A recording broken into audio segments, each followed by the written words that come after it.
Bienvenue sur le Daily Review Alpha Perf. Aujourd'hui on est lundi, on va voir ce qui s'est passé ce week-end, cette nuit, ce qu'on a fait la semaine dernière et ce à quoi on pourrait s'attendre pour cette semaine. Donc on va faire déjà un petit tour rapide du contexte. Là on est sur Bitcoin en H4 qui nous a fait un bottom local qu'on surveillait depuis toute la semaine dernière déjà, sur lequel on s'est placé en longue pendant que les trois quarts des gens se plaçaient en short. On a atteint des objectifs, donc on va voir un peu ce qu'on peut prévoir pour cette semaine et ce qu'on peut mettre en place comme stratégie, comme trade et comme vision du marché. Alors, première chose que je fais le lundi, je regarde ce qui va se passer dans la semaine. Donc, cette semaine, je ne sais pas pourquoi lundi, il n'y a absolument rien nulle part. Je ne sais pas si c'est un bug ou s'il y a un truc férié. Enfin bon, il n'y a absolument rien nulle part. Non, il y a un bug là. Puisque là, il me dit que. Enfin, non. Non, le prochain événement, c'est mardi. Enfin, il n'y a rien de. En fait, il n'y a rien de. Sorry. Il n'y a rien d'important ou la Villette. Parce que j'ai trié mon, mon truc là pour avoir que des volatilités orange et jaune. Il doit y avoir d'autres choses. Mais pas important. Bon, enfin, donc mercredi, il y a un discours FOMC. Jeudi, surtout, il y a le CPI, Core CPI, ok, monthly et yearly, et Employment Claim, comme toutes les semaines. Donc là, on va avoir un peu de manipulation, enfin de mouvement de marché. Je n'aime pas trop dire toujours manipulation. On va avoir du mouvement de marché en début de semaine pour avoir de la réactivité, de la réaction avec de la volatilité pour sûrement jeudi et vendredi le Core PPI.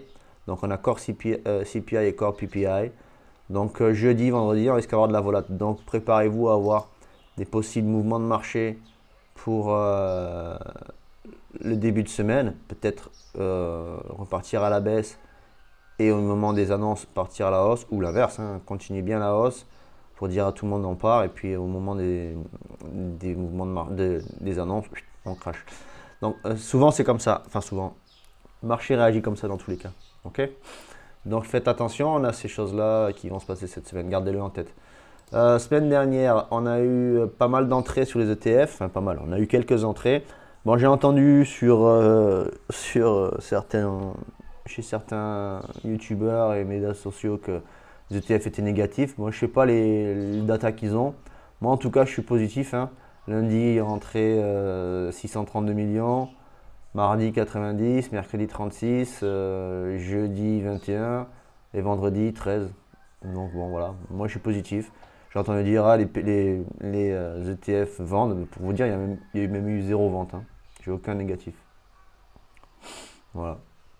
La semaine dernière, il y en avait un peu, malgré un total positif, il y avait quelques ventes sur 21 Share, mais les autres, c'est la semaine d'avant, semaine dernière là, non, rien de spécial.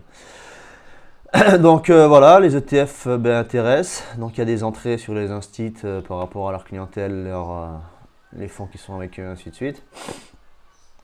Intéressant, donc comme je vous disais semaine dernière, depuis ici, depuis le bas, là, le plus bas qu'on a fait, les whales, les grosses whales sont rentrées.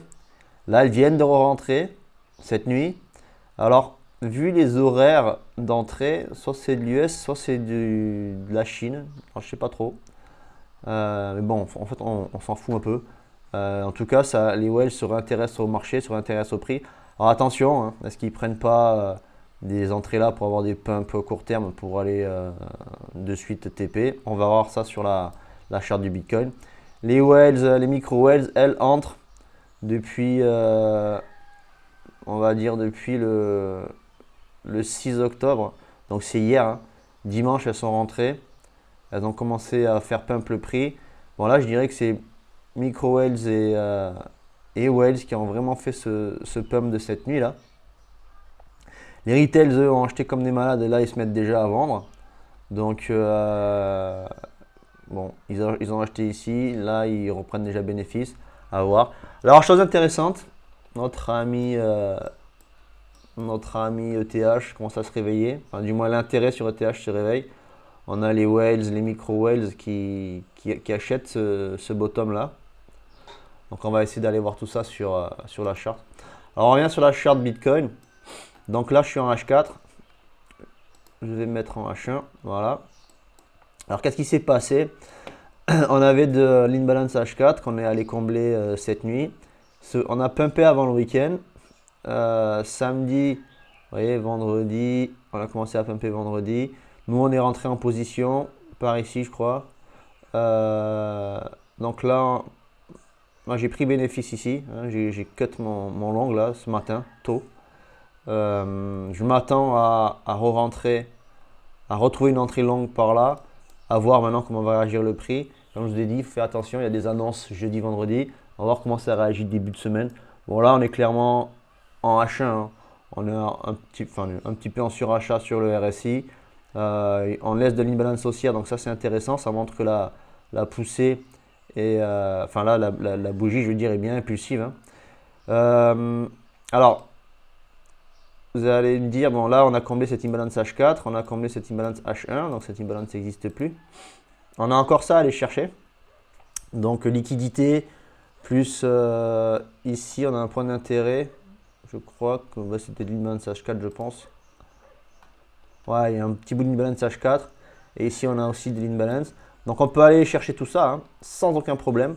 Donc moi je n'ai aucun problème de re-rentrer si jamais je vois ici que le prix prend de la puissance, de re-rentrer même un petit peu plus haut que ma sortie et de continuer à surfer le mouvement. Aujourd'hui, bon après bon ça j'en ai pas parlé même sur mon Discord parce que j'aime pas trop faire des calls sur des alts et tout ça. Et tout ça c'est des positions où je suis rentré. FTM, STRK, Tao. Tao m'a fait un joli 30%.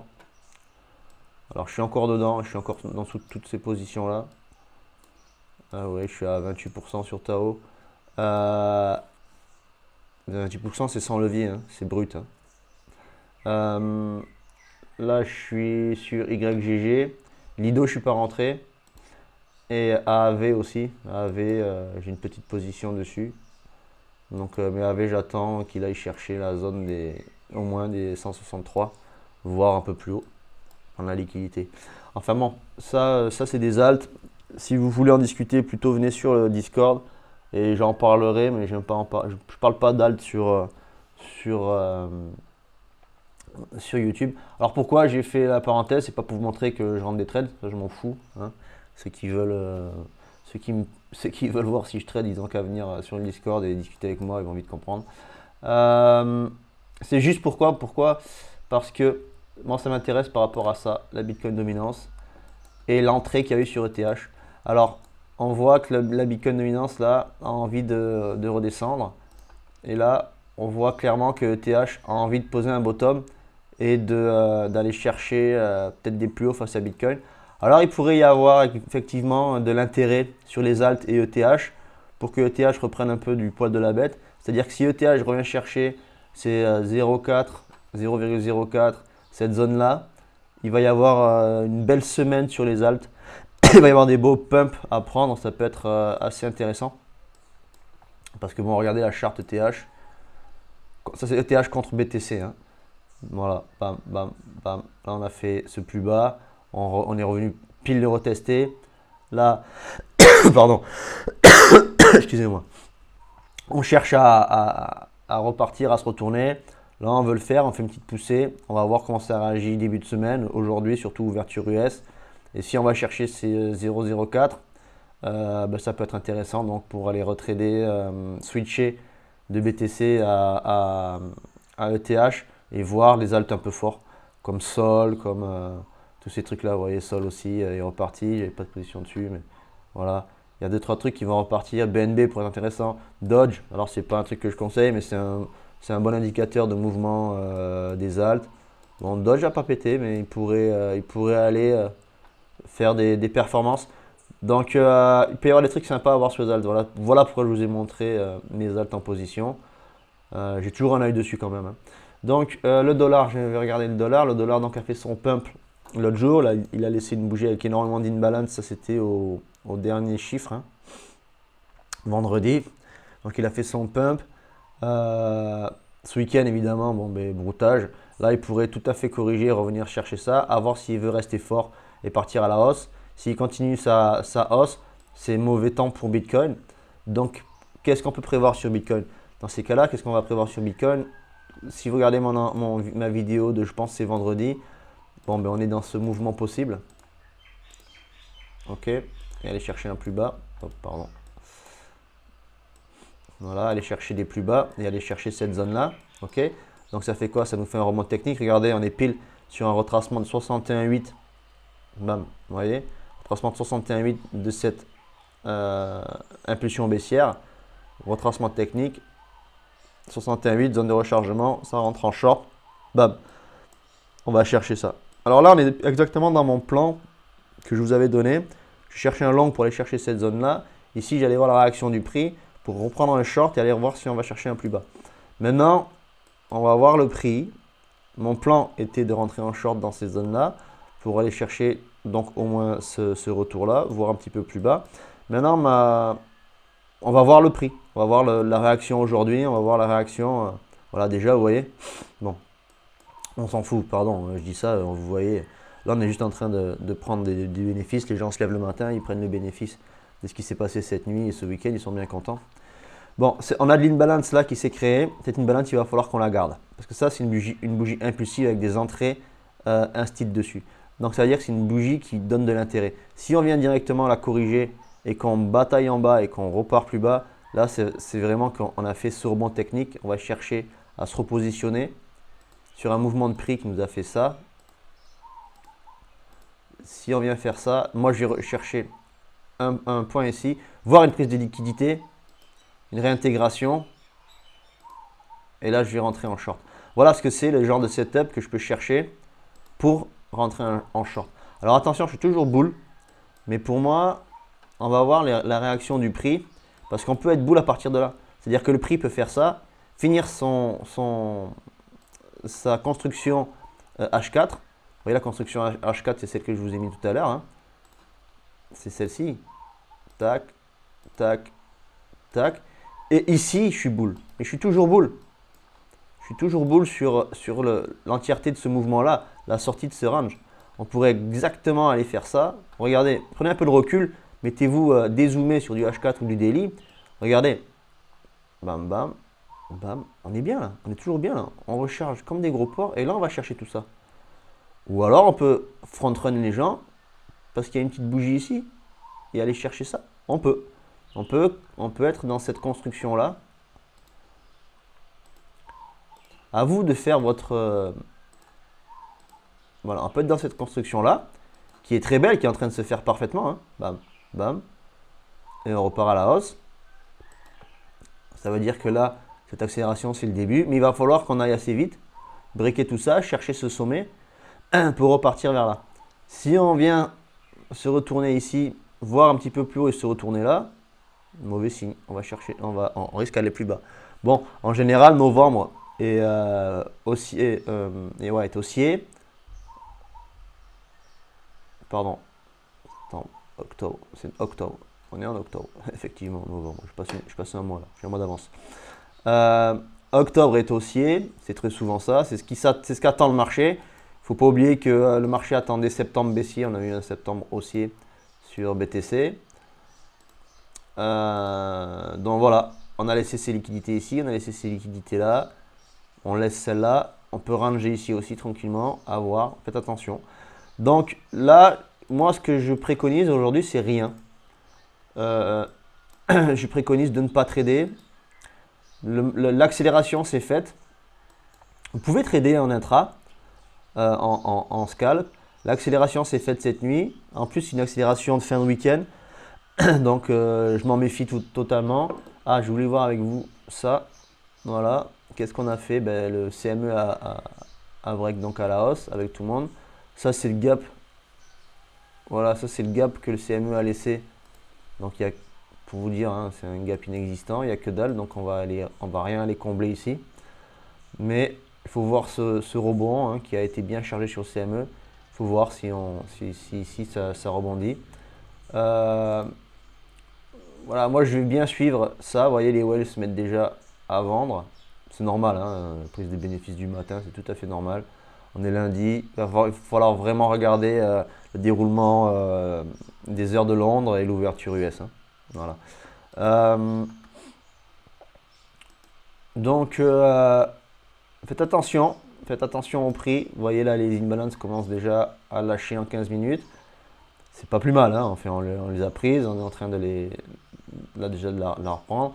À voir si on prend celle-ci, ça peut être un bon signe pour avoir un prix sain ici et repartir après sur une structure pour continuer la hausse. Mais aujourd'hui, moi, ce matin, j'ai pris clairement mon bénéfice, hein. J'ai pris presque au top. Je crois que j'ai pris dans les 900. 63 900, je crois que j'ai pris mon bénéfice. Donc, non, voilà, faites attention. Suivez bien sur Discord, vous allez avoir un suivi du mouvement de prix très régulier avec mes entrées et ainsi de suite. Je vais essayer de call si jamais, que sur Bitcoin, hein. Si jamais je rentre ici, soit en long, soit en short, je vais essayer de poser des calls si je vois que le trade est safe. S'il ne l'est pas, en général, je ne fais pas de call. Parce que bon, j'ai pas 10 000 personnes qui me suivent, mais même une dizaine de personnes qui prennent mon call et qui est mal managé. Si je fais perdre de l'argent aux autres, je ne suis pas conseiller financier, hein. Moi, je ne fais que donner mon avis sur certaines positions. Les gens rentrent avec leurs propres opinions et leurs propres décisions personnelles. J'ai pas envie de leur biaiser les décisions en donnant des calls qui sont peut-être des fois un petit peu compliqués à trader et à manager. Vous voyez là, pour exemple, j'étais rentré en trade par ici, j'ai scale up mon trade où je suis rentré en trade par ici, j'ai pris un stop, je suis rentré un peu plus bas. J'ai scale up mon trade dans cette zone, non très bas, j'ai scale up mon trade dans cette zone. Donc j'avais une moyenne d'entrée ici et je suis sorti en bénéfice ici. Alors que je viens de passer une semaine dans le rouge, quoi. Donc le trade management est hyper important. Le call peut être pas top. Si j'ai du capital et que je gère bien mon risque, j'avais prévu de scale up ce trade là parce que je voyais vraiment ce retour ici que j'attendais, au moins sur un point de vue technique. Donc j'ai vraiment managé mes entrées, ainsi de suite, pour être avec un average qui était pas mal dans ces zones-là. Je crois que j'étais à 61, dans les 61 500. Mon average, il était par là. Ce qui fait que j'ai pris tout ça. Et voilà, je suis sorti en bénéf sur un trade qui était clairement pas joli. Enfin, pour moi, il était joli, il était à prendre, mais qui était clairement dans le rouge pendant longtemps. Ou un débutant ou même un expérimenté mais qui va pas bien gérer son trade management et surtout pas bien gérer son risk management, se serait fait sortir, se serait fait peut-être SL ici, peut-être ESL là, peut-être sortir là en disant bon allez maintenant j'en ai marre, c'est le troisième, on va éclater à la baisse, au moins je prends mon stop. Bon, voilà, moi j'ai managé ça, c'est ma manière de faire, hein. Pas forcément la meilleure mais c'est ma manière de faire. Et je suis sorti en beau bénéf, je suis bien content d'ailleurs. Je fais un joli trade là qui paye bien le mois. Enfin qui m'attaque bien mon mois. Non voilà, ça fait déjà 18 minutes. Pour un lundi c'est pas mal. On verra ce qui se passe cet après-midi et demain. J'ai envie là, de vous faire quelques petits tutos, là, parce que j'ai du temps et ainsi de suite. Si vous avez des idées de tutos dans le trading, hein, rien d'autre, hein. Trade management j'ai fait, si vous voulez que j'affine certaines choses, si vous voulez que je rentre dans plus de détails, laissez en commentaire vos idées, ce que vous aimeriez voir de ma part, ce que vous aimeriez que je vous détaille dans un petit tuto d'une quinzaine, vingtaine de minutes. C'est avec plaisir. Laissez des commentaires, partagez, likez la vidéo, abonnez-vous s'il vous plaît parce que j'ai franchement peu d'abonnés sur ma chaîne, mais j'ai du monde qui la regarde. Enfin, voilà, j'ai du monde qui la regarde et les gens ne s'abonnent pas. Donc, je sais pas, les gars, cliquez juste un abonnement. Si c'est les notifications qui vous saoulent, closez les notifications. Mais voilà, cliquez juste sur abonner. C'est gratos pour vous, ça vous fait, ça vous engage à rien. Et moi, ça m'aide dans mon délire de YouTube. On va voir si j'arrive à faire quelque chose avec. Mais bon, C'est un peu un challenge que je me suis filé. Donc, créer une communauté autour de ça. Donc, les gars, n'hésitez pas, hein, venez sur le Discord, venez discuter. Il y a des abonnés aussi sur le Discord. Je ne sais pas si vous me regardez régulièrement. Mais allez-y, discutez les gars, lâchez-vous. Posez des questions, donnez votre avis. Il n'y a pas de conneries à dire, quoi. C'est pas grave si vous dites des choses que vous n'êtes pas sûr. Justement, le Discord est fait en 100% pour ça, quoi. Pour discuter, pour échanger, pour vous dire ce que je pense enfin, mon avis sur certaines choses que vous pouviez dire ou penser, ou setup, ou stratégie, ou parler de votre plan de trading. Enfin, lâchez-vous, quoi. Je suis vraiment là pour ça. C'est complètement gratuit. Moi, j'ai du temps parce que je trade beaucoup, donc je passe beaucoup de temps devant mes écrans. Donc j'ai du temps à passer sur le Discord en attendant mes setups et ainsi de suite. Voilà, donc c'est au plaisir, quoi. Maintenant, c'est à vous de voir. C'est gratos, allez-y, c'est à vous. Bon, likez la vidéo, mettez un pouce, donc abonnez-vous. Et puis, je vous dis bonne semaine. Faites bien attention à votre risk management. Faites bien attention à votre trade management. Et be safe and follow. Bye bye.